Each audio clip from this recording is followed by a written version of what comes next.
Ser podcast.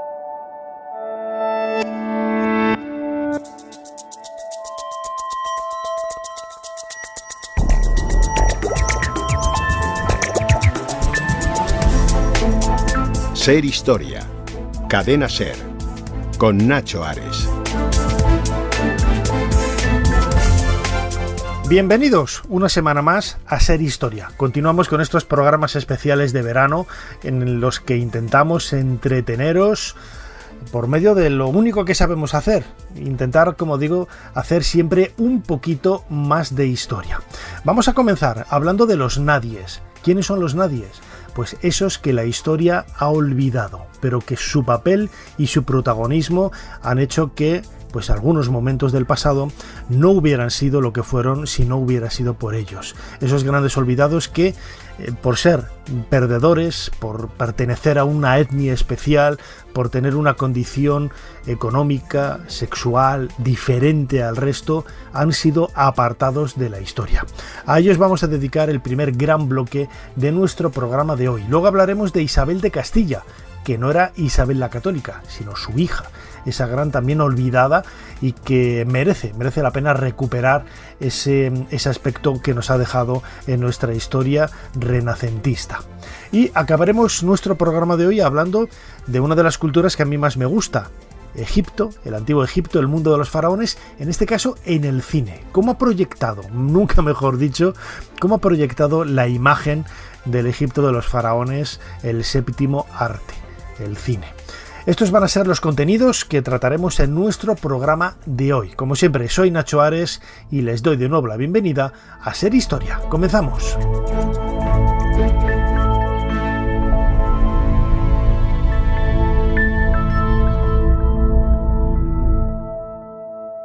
Sigue a Ser Historia en las redes sociales. Nos tienes en Twitter, Facebook, YouTube, Instagram y TikTok. @serhistoria. Y también puedes suscribirte a nuestra newsletter mandándonos un correo a serhistoria@cadenaser.com. Crecí en el puerto, en la casa de mis padres adoptivos que me habían recogido del río. Mi padre adoptivo vivía allí por propia elección, porque era, también por propia elección, médico de los pobres de la ciudad. Hubiera podido cobrar a los ricos sumas fabulosas, pues solo él en Tebas conocía el antiguo arte de abrir cráneos. Prepara el vino mezclado con la droga. ¿Tienes miedo, Sinue? Bien. No temas a la muerte. En nuestro oficio es una inseparable compañera. Pero esta vez la burlaremos. Mira, esta diminuta astilla de hueso presiona sobre el cerebro. Cuando desaparezca, este hombre hablará, andará, vivirá. ¿Por qué, padre? ¿Por qué? Nadie lo sabe.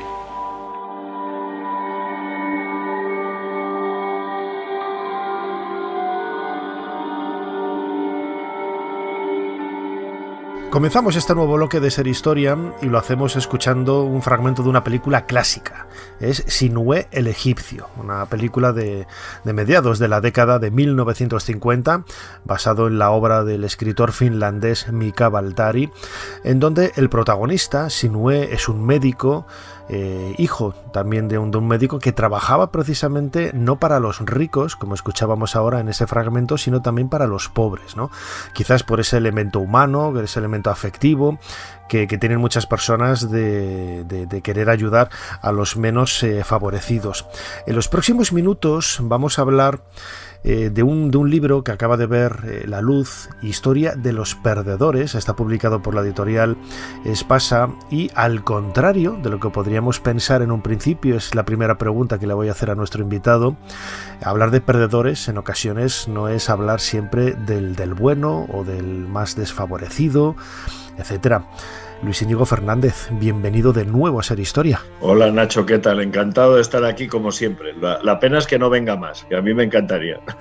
Pues mira, te voy a tomar la mano y te liaremos en más ocasiones, porque además el libro que acabas de publicar, como digo, con Espasa, Historia de los perdedores, de los neandertales a las víctimas de la globalización, abarca un espectro, yo creo, desde el punto de vista de la historia. Tú eres historiador, que muy pocas veces, ¿no?, se ha tratado. Siempre que se ha hablado de perdedores, lo decía yo ahora en la introducción, hemos pensado en las víctimas de la guerra, en gente desfavorecida, pero no siempre los perdedores han sido los buenos, ¿no?, por definirlos de alguna forma, ¿no? Incluso ha habido malos que han sido perdedores.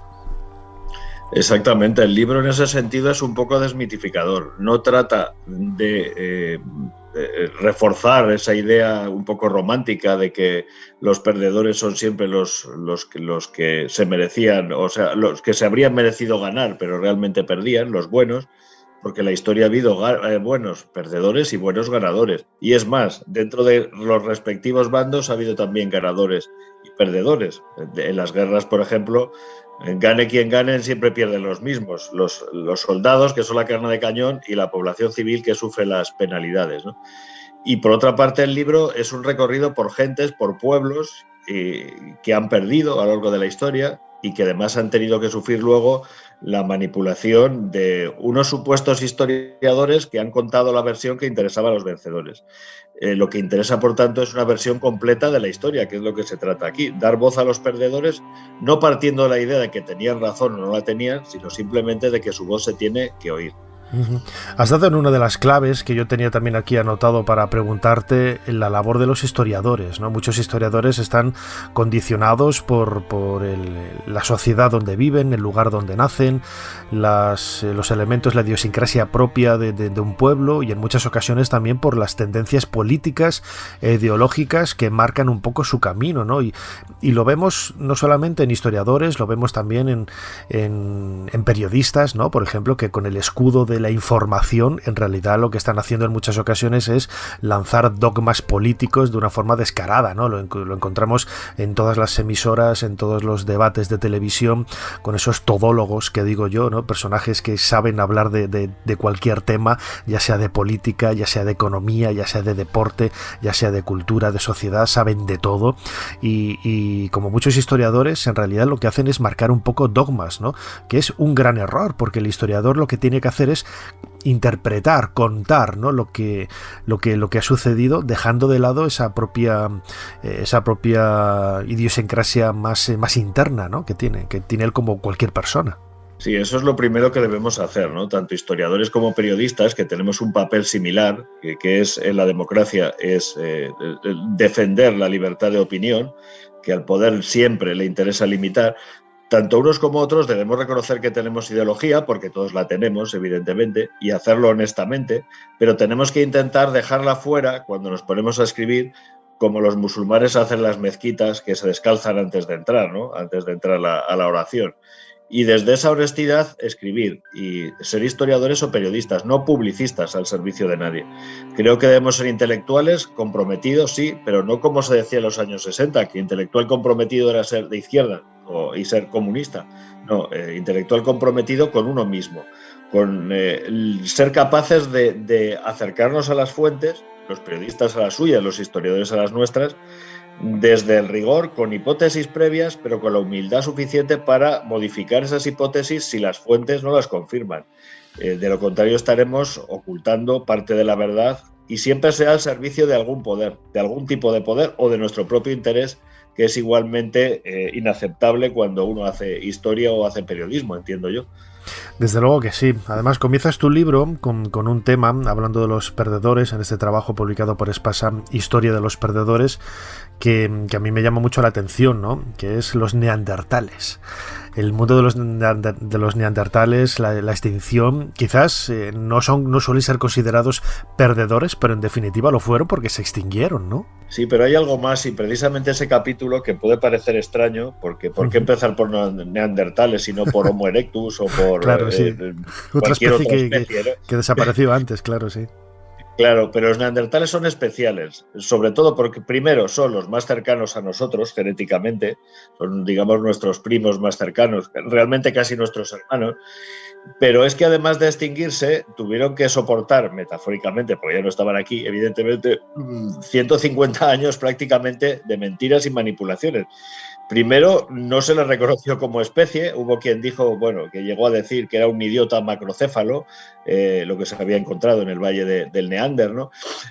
O que era un cosaco de Napoleón que se había caído de un caballo y había muerto en una cueva. De ahí que tuviera las piernas torcidas y los restos de fracturas, huellas de fracturas que tenía. Y después, cuando empezó a representarse al neandertal, se representó como una especie de simio salvaje. Y al describirlos se hizo unas descripciones que realmente eran de alguien totalmente incapaz de albergar sentimientos humanos. Pero no paró ahí la cosa, es que durante prácticamente un siglo, hasta ayer mismo, se presentaba al neandertal como una especie atávica, incapaz de adaptarse y que de alguna manera, por tanto, se merecía desaparecer para dejar paso a la especie elegida, como escribió Arzuaga en su momento, ¿no? Homo sapiens, que había sido elegida, pues no se sabe muy bien si por Dios o por la selección natural, para heredar la Tierra para él solo, ¿no? Y hace pocos años, que se ha empezado a contemplar Neandertal de otra manera, como un derrotado en la lucha por la adaptación en la Europa de los grandes cambios climáticos de la última glaciación, pero que igual que se extinguió podía haber sobrevivido y al revés, nosotros podíamos habernos extinguido y estuvimos a punto de hacerlo alguna vez. Y sin embargo, pues esa humildad que deberíamos tener para abordar la historia no la tenemos como especie, ¿no? Como ningún vencedor suele tenerla, ¿no? Desde luego, a lo largo de tu libro, Historia de los Perdedores, sí que es cierto que haces una reflexión, un estudio sobre muchos estratos sociales que podríamos definir como menos afortunados, ¿no? El mundo de los campesinos, el mundo de la esclavitud. Hay otros que quizás más poderosos desde el punto de vista económico, que también han sido señalados y perseguidos, ¿no?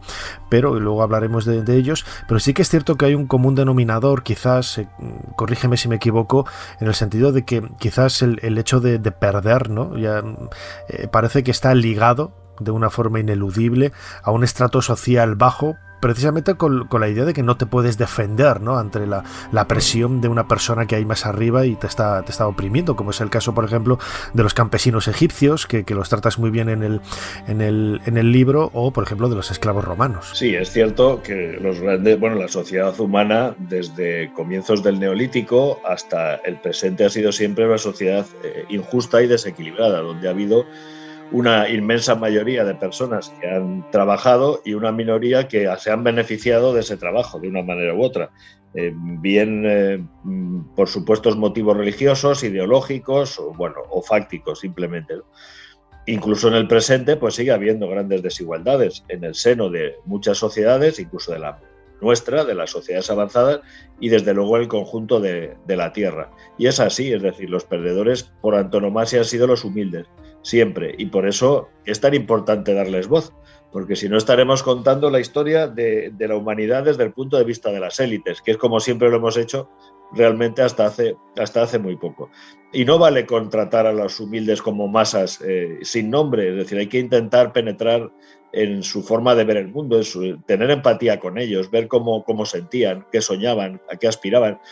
Es un poco lo que quería hacer ahí también con los esclavos romanos, por ejemplo. ¿Cómo veía el mundo un esclavo romano? Si los esclavos casi no hablaban de sí mismos, incluso los esclavos que llegaron a ser autores de éxito o intelectuales en Roma, ¿no?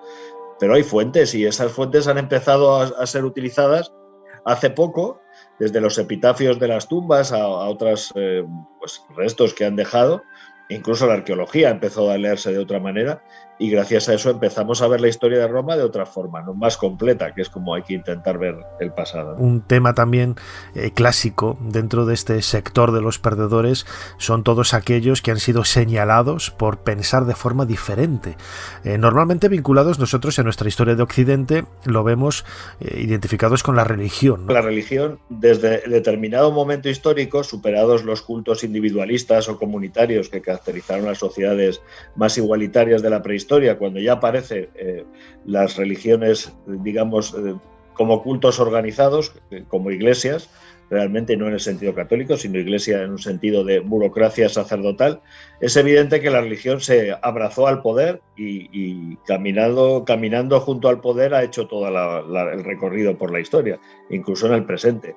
No hace falta ser marxista para reconocer que la religión ha sido una de las principales herramientas de los grupos dominantes para mantener estable la estructura social y con ello pues su poder, ¿no? La religión ha sido muy poquitas veces una herramienta de crítica contra el poder, y cuando lo ha sido desde sectores dentro de las iglesias, nunca desde las jerarquías eclesiásticas.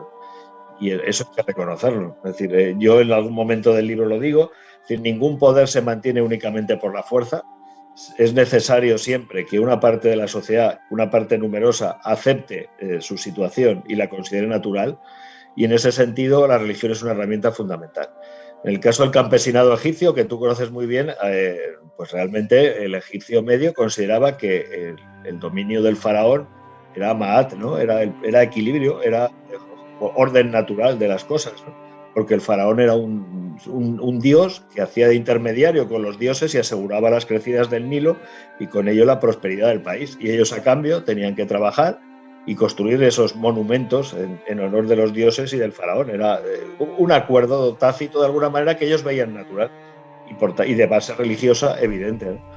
Como siempre, Luis, ha sido un verdadero placer. Contaremos contigo, desde luego, porque son muchos temas los que abordas en el libro que nos hemos dejado en el tintero, y habrá más oportunidades aquí en Ser Historia para seguir profundizando en ello. Luis, como siempre, muchísimas gracias por habernos ayudado a hacer un poquito más de historia. Nacho, muchísimas gracias a ti, y dices bien, en cuanto quieras aquí me tienes otra vez hablando de cualquiera de estos grupos que se trata del libro, que es lo bueno que tiene también. Los 20 capítulos se pueden leer por separado y pues eso yo creo que también facilita la aproximación a los temas que se tratan en él. Muchas gracias.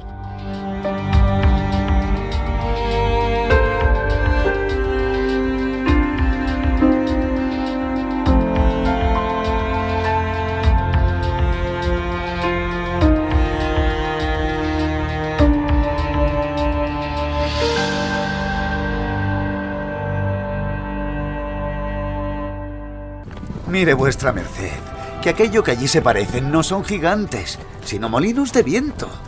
Y lo que en ellos parecen brazos son las aspas que, volteadas del viento, hacen andar la piedra del molino. Ser Historia con Nacho Ares. Todo lo que quisiste saber de la historia, la madrugada del sábado al domingo, en la cadena SER. Hija de Juan II, rey de Castilla, y de su segunda mujer, Isabel de Portugal, Isabel nació el jueves 22 de abril de 1451 en Madrigal de las Altas Torres. Aquel año se había celebrado la Pascua de Resurrección el 25 de abril, lo que permite afirmar que Isabel llegó al mundo un día de Jueves Santo. Coincidencia que para algunos influirá en la profunda religiosidad de doña Isabel, que desde muy pequeña mostró una sorprendente profundidad en sus convicciones cristianas, posiblemente favorecida por el ambiente austero y piadoso en el que discurrieron sus primeros años. Nadie podía imaginar el papel que aquella niña habría de desempeñar en la vida de Castilla y en la consolidación y difusión de la religión católica.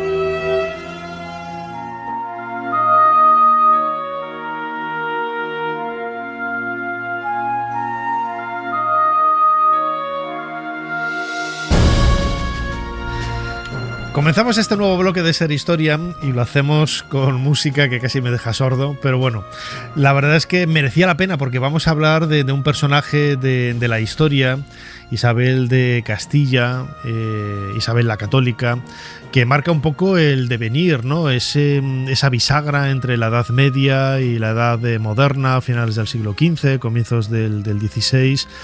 Y como digo, pues es una mujer, lo escuchábamos ahora, ¿no? de vital importancia en nuestra historia, en la historia de España, en ese documental titulado Isabel la Católica. Pero ¿cómo era la vida de una mujer? ¿Cómo era la vida de una princesa? ¿Cómo era la vida de una reina en esos años finales de la Edad Media? Para conocerlo tenemos con nosotros a Ruth Martínez Alcorlo. Ella es la autora de un libro que tenemos sobre la mesa, Isabel de Castilla y Aragón, princesa y reina de Portugal, 1470-1498, segunda edición. Esto es récord del mundo, hay que decirlo. Ya darle la enhorabuena a Ruth, porque es muy difícil hacer varias ediciones de un libro de historia. Ruth, bienvenida a Ser Historia. Muchísimas gracias por la invitación, un placer. Mira, el otro día escuchando las noticias y viendo esto que salía ahora la colación, ¿no? de la princesa Leonor, la formación militar, que parece que no, pero van pasando los años, la gente va creciendo y tiene que ir ampliando la educación, la formación. ¿Cómo era la educación de una princesa en la Edad Media, con esa vistas a que iba a ser reina? Efectivamente, con vistas a esa reginalidad y a ese papel regente, además en las principales cortes europeas, ¿no? En el caso de los católicos, pues no era cualquier educación, era una educación reglada que empezaba más o menos en torno a los 7 años para estas mujeres, y se incluía todo, desde el estudio del latín, desde el estudio de obras canónicas, lectura, y sin descuidar también pues las labores propias de cualquier mujer, bordar, la lectura también en todas sus formas, una lectura más que nada oral. Entonces tenemos que pensar en una riqueza sobre todo de esa educación donde entrarían todas las artes, incluida la música. Claro, porque pensamos un poco en otras ocasiones, en otros bloques aquí en Ser Historia hemos hablado de ese papel secundario de la mujer en la historiografía, en la historia, en la sociedad del momento. Este tipo de educación era rara avis, es decir, yo no sé si esa educación era propia por ser la princesa que iba a heredar el trono, o porque la estaban preparando para realizar un buen bodorrio con ella, como se pudiera denominar. No era lo normal, ¿no? No era lo normal, y fluctúa mucho también en cuanto a la línea sucesoria, las circunstancias históricas, ¿no? En el caso de la primogénita de los reyes católicos, al llegar justo en una época de conflicto, es una educación de la que tenemos constancia justo cuando ya empieza esa guerra de sucesión a calmarse y cuando ya se contratan a esos primeros maestros de latinidad, y ya unos maestros más o menos que estarían en la corte con un papel ya de rutina. Pero evidentemente cuando entraría en juego ya el papel de su hermano, el príncipe Don Juan, entendemos que el grueso de esa educación sobre todo se llevaba para los varones. Claro, porque no era normal que, no voy a decir ya ni siquiera en los varones, en los hombres, lo de leer y escribir. En una mujer era mucho más extraño. Era extraño, pero conservamos una biblioteca portátil justamente de cuando ella regresa, ¿no? Adelantándonos un poquito en el tiempo, esa biblioteca portátil de cuando ella viene para ser jurada como princesa, ya cuando muere su hermano, ¿no? El príncipe Don Juan. Pero también conservamos unas lecturas canónicas, vamos a decir, unas lecturas que le gustaba mucho a la reina católica regalar a sus hijas cuando se casaban. Entonces hay unas listas, en este caso de unas nóminas de lectura básicamente centradas en obras en torno a la religión y demás, pero evidentemente leían, y evidentemente, aunque hay muy poquitos documentos, también se escribían, ¿no? entre ellos, sobre todo con cuestiones diplomáticas, pero donde se deja entrever en alguna ocasión pues algún afecto familiar, ¿no? Entre los propios hermanos en este caso. ¿Qué tipo de libros eran los que se leían en aquella época? Estamos imaginando, ¿no?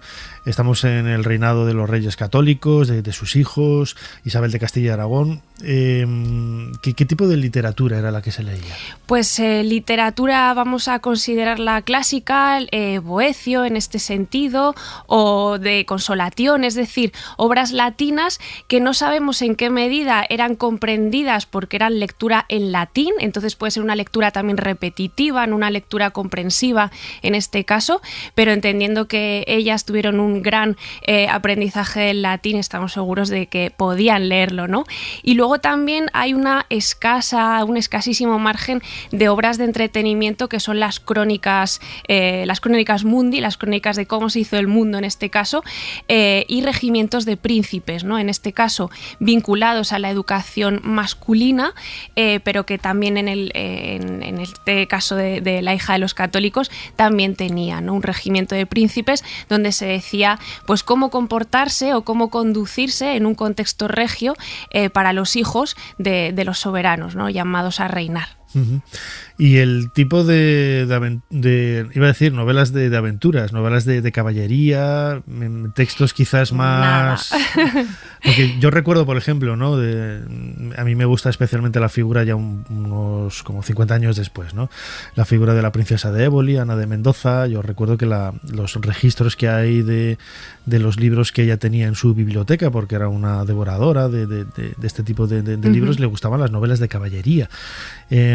Y era algo que más o menos corría, ¿no? De aquí para allá en la corte, en los hijos de los reyes católicos, nada. Exacto, no, todavía el género caballeresco estaba por surgir en este caso, y a lo mejor lo que no está o no queda en los registros pueden ser, pues un bestseller, si se me permite la expresión, que es la leyenda áurea de Jacobo de la Vorágine, que sí que tenemos registros de que lo leyeron, porque evidentemente las vidas de santos eran una cosa fascinante, ¿no? Muy aventurera en este caso, y se daban esos ejemplos, sobre todo de comportamiento para estas mujeres o para estos hombres. De todas maneras, también el que no conste en los registros pues no significa nada, ¿no? Hay un registro en el caso de Isabel que se dice hay un libro pequeñito encuadernado que no sabemos qué cosa es, ¿no? También hay la pericia y el conocimiento de estos notarios y de estos hombres grises, ¿no? Que estarían ahí anotando esos inventarios que no sabían exactamente con qué se estaban manejando en ese libro, objeto material, entendido también como un objeto más devocional que de entretenimiento a finales todavía del siglo XV, aunque la imprenta estaba revolucionando ya todo este sector del libro y la cultura. Imagino que, claro, la presencia de esas copias de libros, ¿no? Harían incrementar la profusión de unos textos u otros, pero ¿quiénes eran los profesores? ¿Quiénes eran las personas que enseñaban, en este caso a Isabel de Castilla y Aragón, pues a educarse? ¿Se conocen los nombres de ellos? Sí, en el caso de Isabel, hija de Isabel de Castilla y Aragón, se conoce por una parte a Antonio Geraldini, hermano de Alessandro Geraldini, uno de los principales humanistas que llega desde Italia, ¿no? Los reyes católicos fueron en esto también bastante visionarios, entendiendo que había que rodearse de maestros de latinidad, pero sobre todo de humanistas que llegaran a la corte para a los hijos, ¿no? Y a todos los nobles vinculados al ejercicio regio, dotarles de esa educación. Entonces, por una parte tenemos a este Antonio Geraldino o Geraldini, que consta con unos sueldos, además en esas cuentas de Baeza que llevan registro de todo lo que se gastaba la reina católica, incluido los zapatos, ¿no? Y cosas así más del menudo y del día a día. Y luego también Pedro de Ampudia, ¿no? Por otra parte, esa educación más religiosa, más vinculada pues a la corte castellana y a la tradición de esas órdenes, en este caso religiosas. Uh-huh. A mí me parece un mundo absolutamente fascinante, ¿no? Todo lo que sea acercarse un poco a la vida cotidiana, en este caso en el reinado de los reyes católicos, sí, ¿no? De sus hijos, en este caso de Isabel de Castilla y Aragón, princesa y reina de Portugal. Estamos en un espectro, en el último tercio, ¿no? Prácticamente del siglo XV, pero es acercarnos a esa vida cotidiana, ¿no? A esos momentos de privanza, a esos momentos más íntimos, ¿no? Sí. de la monarquía. Y hemos estado hablando de los profesores y las asignaturas. Por profundizar un poquito más en ello, yo no sé si aprenderían, aparte de todas sus labores, ¿no? De coser, sí, bordar y tal, matemáticas, filosofía, griego, latín. Estoy echando balones ahí al aire. Yo no sé cómo eran las asignaturas. Pues era una visión del mundo, yo creo, muy amplia y muy abierta, sobre todo teniendo en cuenta los clásicos griegos que estaban llegando en ese momento, o los clásicos latinos. No había que acercarse a ello, a esas grandes lecturas. Poco sabemos, porque es que además, sobre todo la vida de la primogénita estuvo de una corte a otra, fue para Portugal, estuvo allí viviendo 3 años, entonces también es una época, yo creo, muy revolucionaria en ese sentido. Por lo tanto, hay que esperar un poquito más hasta ya Felipe II, sus hijos y demás, donde ya tenemos unas listas canónicas y donde tenemos unas materias. Pero en este caso, lo que encontramos sería una educación general, vamos a decir, para que ellas pudieran también conducirse en esas cortes a las que estaban llamadas, y sobre todo un aprendizaje de las buenas letras, ¿no? Entendiendo esto como unas mujeres cultas, que supieran ese latín del que hablábamos y que supieran leer y sobre todo entenderse en un mundo también un poco en conflicto, ¿no? Tanto por las circunstancias históricas, las circunstancias políticas y las propias circunstancias culturales, ¿no? Con esa revolución de la imprenta, los tipos móviles y las nuevas lecturas que iban a surgir. Claro, Ruth, acabas de dar un poco en la clave de todo ello. Es un mundo convulso, donde muchos reinos, muchos estados están a la gresca unos con otros. Es cierto que hay pues ciertos aspectos más amables, ¿no? O ciertas relaciones diplomáticas entre unos y otros, y es lo que hace que, en este caso, Isabel de Castilla y Aragón pues viaje a Portugal, ¿no? Imagino que también ahí se amoldaba la educación también pensando si esta princesa o esta otra princesa iba a ir de aquí a este otro reino, a este otro estado, también un poco pensando en ese futuro, ¿no? Exacto. Por ejemplo, en el caso de Isabel, al ir para Portugal, se le dota de una casa, ¿no? Una casa propia que viaja con ella y sobre todo que la alimenta, ¿no? Era muy necesario. En este caso viajan a Moura, que está cerca del Alentejo portugués, una localidad donde se supone que hacía mucho calor, ¿no? Y esto consta en todos los documentos. Hay que alimentarse, hace mucho calor en verano, entonces vamos a cuidar a esta infanta porque evidentemente también las cuestiones de la mortalidad y todo esto estaba muy presente. Entonces se va moldando todo eso.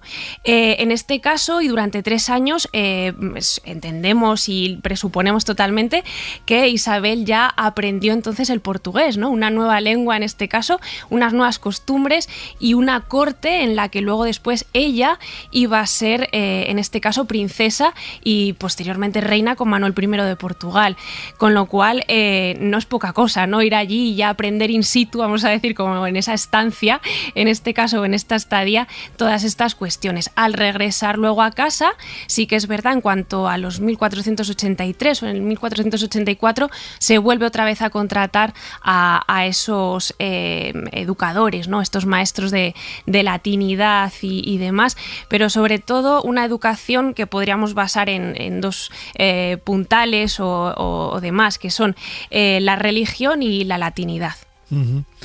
Claro, abre un espectro muy amplio, ¿no? En el sentido de que, a ver, ella murió relativamente joven, ¿no? Con apenas 27, 28 años. Que también estaría un poco en la media de la época, ¿no? Tampoco llegaban a, decimos jóvenes ahora, pero bueno, marcaba un poco también ese momento vital de que le tocó vivir, ¿no? Insistimos, ese último tercio del siglo XV.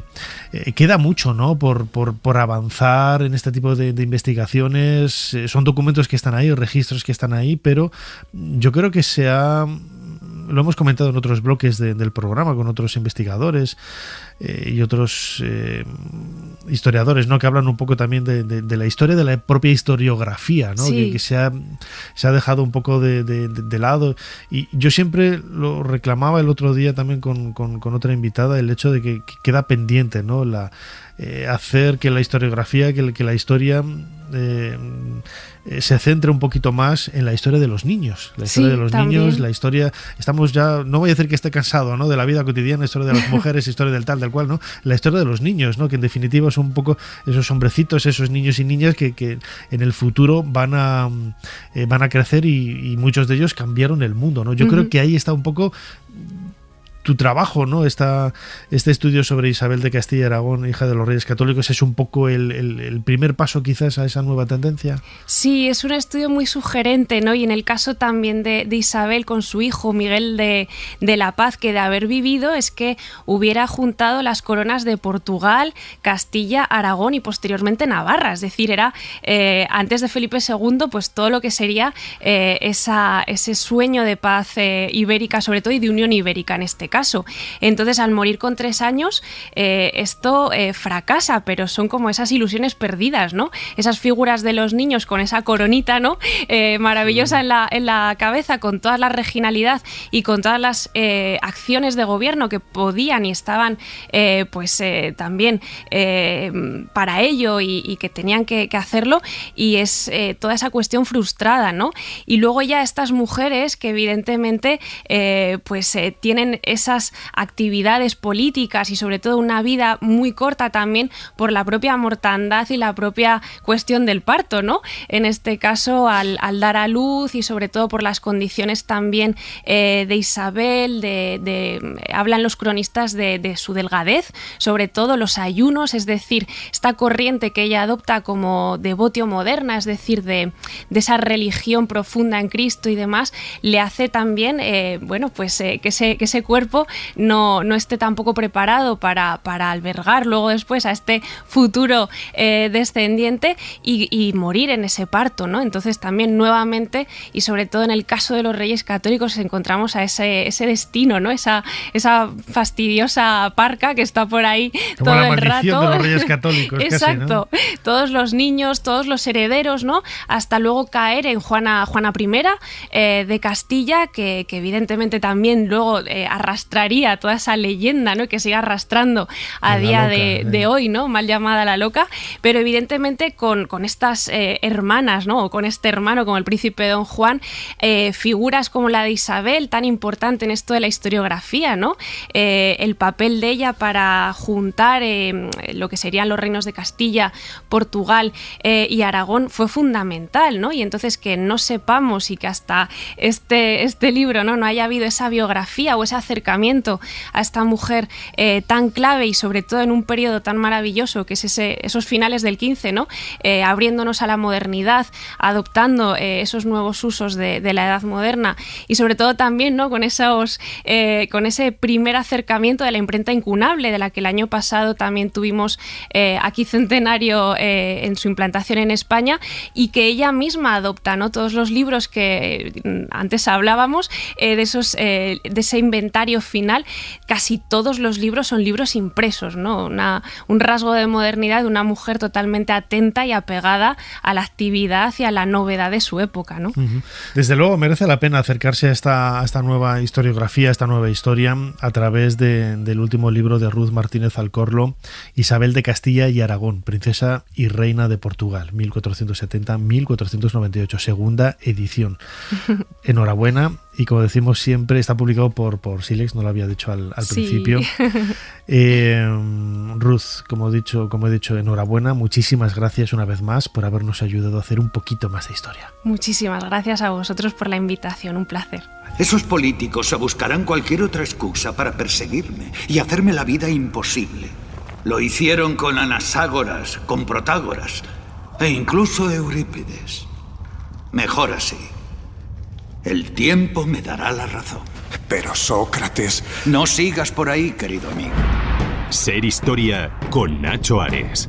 Todo lo que quisiste saber de la historia, la madrugada del sábado al domingo, en la cadena SER.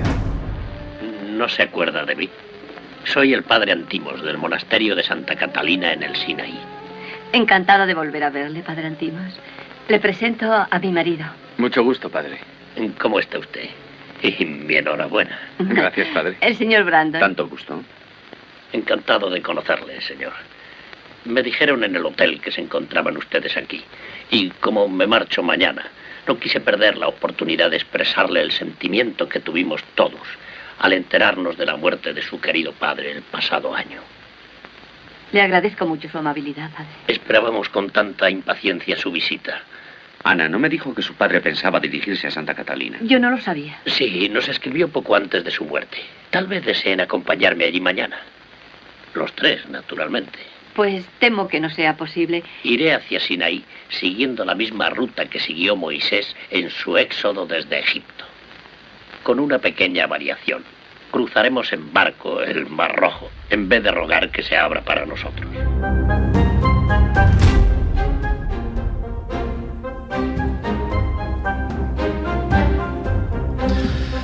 Pasamos de página a nuestro programa con nuestro particular libro de historia y lo hacemos escuchando un corte de una película de la década de 1950, El Valle de los Reyes. Escuchábamos, entre otros protagonistas, a Robert Taylor, que es el personaje principal de esta cinta. Sí, habría que decir cinta. Hoy ya es todo digital, ya no hay cinta, ¿no? Ahora son códigos de barra palito, códigos digitales, pero en aquella época, en la década de los 50, era cinta. Era una cinta protagonizada por Robert Taylor, con una película en donde se nos acerca, ¿no?, de una forma bastante aventurera la búsqueda de una tumba casi mítica del antiguo Egipto. Egipto siempre ha inspirado el mundo del cine, con grandes superproducciones, algunas más modestas, algunas películas de terror increíbles, como la película de la momia y todas sus secuelas, y en definitiva es un aspecto de la cultura popular que ha tenido, como digo, un reflejo muy marcado en el séptimo arte. Egipto en el cine es el título del libro publicado recientemente por Ediciones Diávolo, cuyo autor, Juan Luis Sánchez, ya nos está atendiendo desde el otro lado. No es del hilo, una vez más tenemos que hablar de satélite telefónico. Juan Luis, bienvenido a Ser Historia. Pues encantado de estar aquí, además en el programa que creo que todos los amantes del Antiguo Egipto escuchan, inevitablemente, vamos, seguro. Muchísimas gracias, Juan Luis. Acabamos de escuchar un fragmento de esa película, El Valle de los Reyes. Es una película entretenida, no es ninguna obra maestra, pero es un referente claro, ¿no?, para demostrar cómo Egipto, tanto el Egipto antiguo como el moderno o el medieval, ha inspirado, ¿no?, el mundo del cine. Yo creo que esta película está claramente inspirada en el descubrimiento de la tumba de Tutankamón, de la que se acaban de cumplir 100 años, el centenario, en el 4 de noviembre pasado. Y es una estupenda película, pues eso, de exploradores, de egiptólogos, soy muy fan, bueno, aparte de Robert Taylor, de Eleanor Parker, que es la protagonista, que le encarga una misión, ¿no?, al aventurero al que interpreta Robert Taylor, y es este tipo de películas de aventuras, yo creo que para todos los públicos y para toda la familia, que yo cuando era joven me encantaban. Bueno, la ponían en un programa que se llamaba Primera Sesión, que era los sábados por la tarde, y era ese espíritu de películas que, bueno, no querían ser rigurosos, pero que seguro que ha hecho que más de una persona haya estudiado para ser arqueólogo, seguro. Sí, además está inspirada, más que basada, inspirada, ¿no?, en ese libro de Dioses, tumbas y sabios de C.V. Ceran, que para mí sí que fue una inspiración cuando lo leí con 13-14 años y que sirvió para convertirme en lo que hoy soy, ¿no?, un egiptoloco, un egiptólogo, un apasionado del mundo del antiguo Egipto. Podríamos incluso separar, ¿no?, tu libro Egipto en el cine tiene también esa parte cronológica, ¿no?, en la historia del séptimo arte, pero hay películas que tienen una inspiración, quizás son más cercanas a la historia, aunque bueno, cambiando siempre con esas licencias literarias, ¿no?, como la película de Kabalevich, Faraón, de los años 60, o estas de aventuras, ¿no? Todas ellas tienen ese común denominador que es la fascinación que hemos sentido por Egipto, sus misterios, sus tumbas, las pirámides, el desierto, el boato, ¿no?, de ese orientalismo. Todo ello pues ha inspirado, ¿no?, al séptimo arte a lo largo de más de 100 años. Yo creo que a ti te gustarán especialmente las que son más fieles a la realidad. Bueno, digo, a los hay de todo. Sí, lo colecciono todo, lo tengo absolutamente todo, yo creo, sí. Pero supongo que disfrutarás más Faraón, que está rodado, bueno, yo creo que la escena en la que al protagonista le dicen que ha muerto, el protagonista, que es el faraón Ramsés XIII, creo recordar. Sí, 14. Sí. Es el 14, pues cuando le dicen que ha muerto su padre... Sí, se lo dice la auténtica pirámide de Giza, o sea, está rodada en localizaciones reales y está basada en una novela que es lo que has leído de Boleslav Prus, que es un escritor polaco. Y esto es una delicia para los auténticos apasionados de Egipto. Pero hay otras, por ejemplo, pues a Howard, al director de Tierras Faraones, que fue Howard Hawks, él tenía un asesor histórico que le informaba de lo que podía poner y lo que no. Le dijo que no había camellos en Egipto en la época que era la construcción de la Gran Pirámide de Keops. Pues por lo visto un historiador le dijo que en esa época no existían los camellos, pero él, en detrimento de la espectacularidad, no se usan los camellos, y también porque piensa que la gente relaciona el desierto con camellos, pues los pone. Digamos, no es un error exactamente, un error sería si no lo supiera, es una licencia histórica que él se ha tomado, que a veces esas licencias históricas pues pueden funcionar, pueden dar lugar a mejores películas, aunque no hay que tomarlas como un ensayo de historia. Yo siempre recuerdo el caso del Cid, la película con Charlton Heston, que tenía a Menéndez Pidal como historiador y en una secuencia determinada dicen, adelante por España. No existía España en la época del Cid, pero el director creyó que para que en Estados Unidos sitúen dónde está ocurriendo la acción, decir adelante por España y no entrar en detalles que, esperando que los que sí saben un poco de historia perdonen un poco esta licencia. O sea, a veces funciona así.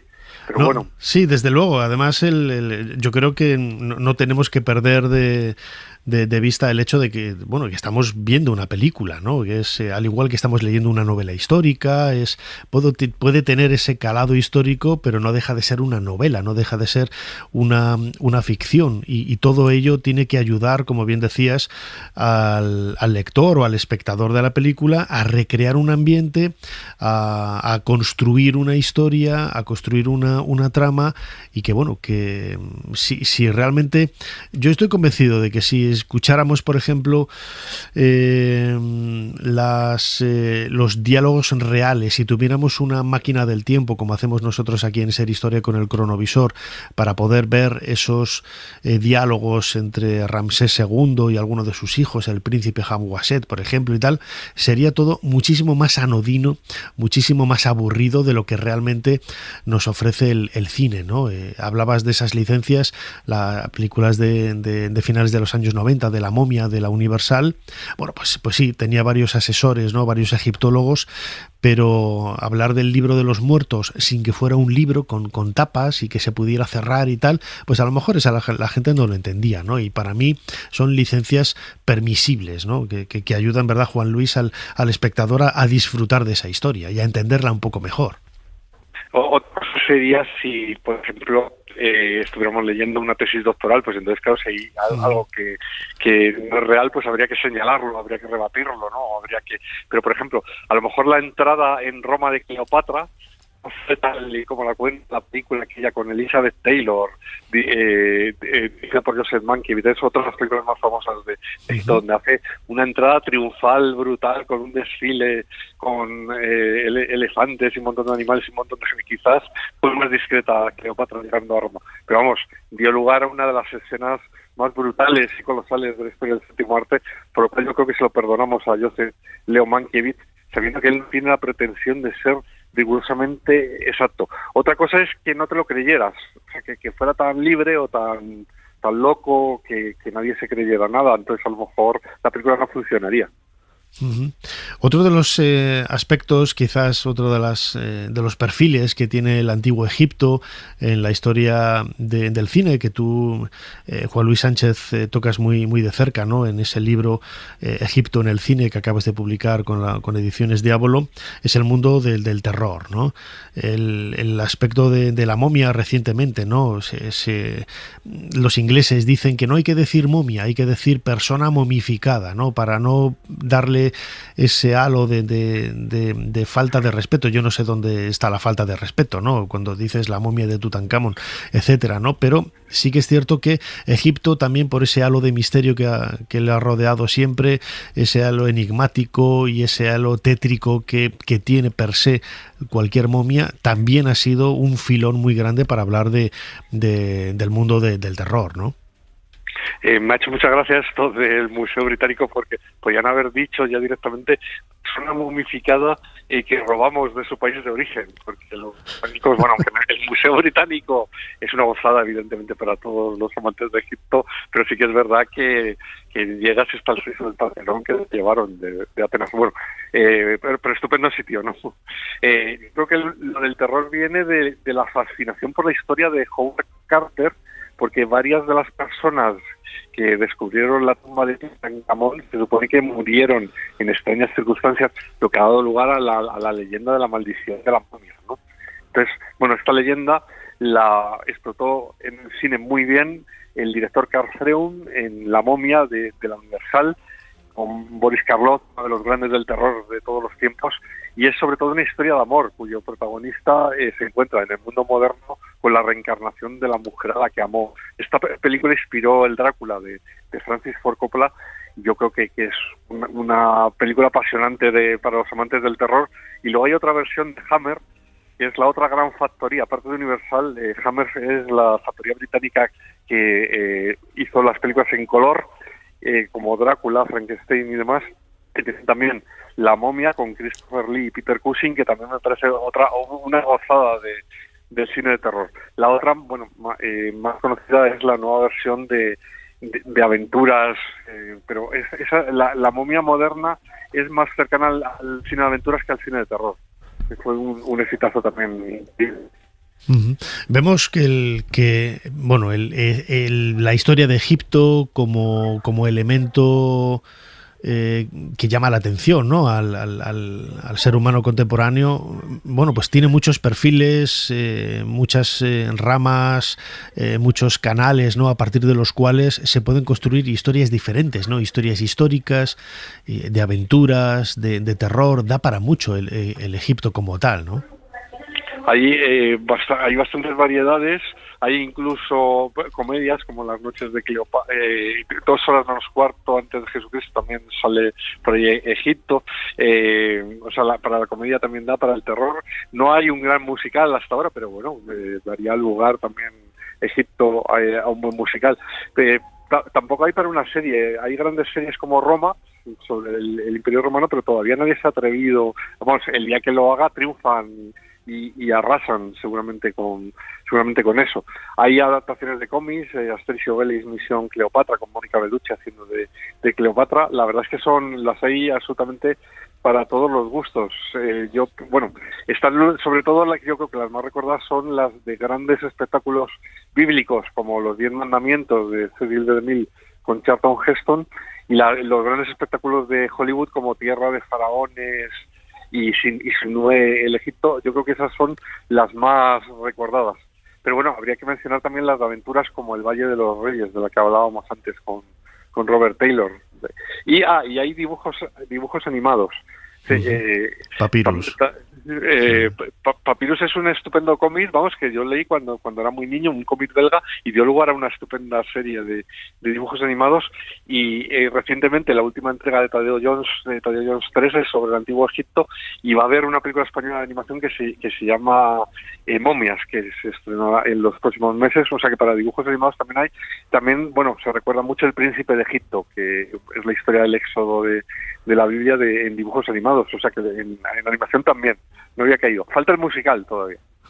Bueno, el musical nos conformamos con Aida, ¿no? La ópera, que no es un musical a tal efecto, ¿no? Pero que de alguna forma, bueno, pues tiene ese ambiente sofisticado. La ópera eran los musicales, clásicos, podría ser así. Desde luego Egipto da para mucho, ¿no? Y desde luego lo podemos disfrutar tanto en la literatura como en la música y sobre todo en el cine, ¿no? Que es quizá el elenco más importante, ¿no? Lo vemos con este libro Egipto en el cine, publicado por Ediciones Diabolo, cuyo autor Juan Luis Sánchez nos ha acompañado en estos últimos minutos aquí intentando hacer una recreación, ¿no? de la importancia de Egipto en el séptimo arte. Juan Luis, como siempre, muchísimas gracias una vez más por habernos ayudado a hacer un poquito más de historia. Muchas gracias, Nacho.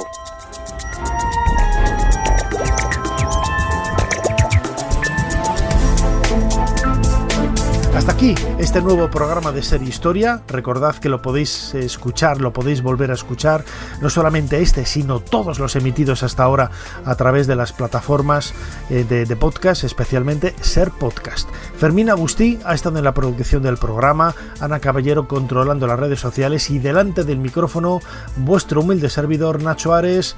Hasta la semana que viene. Suscríbete a Ser Historia. Todos los episodios y contenidos adicionales en la app de Cadena Ser y en nuestros canales de Apple Podcast, Spotify, iVoox, Google Podcast y YouTube. Escúchanos en directo en la Ser los domingos a la 1:30 de la madrugada. Cadena Ser. La radio.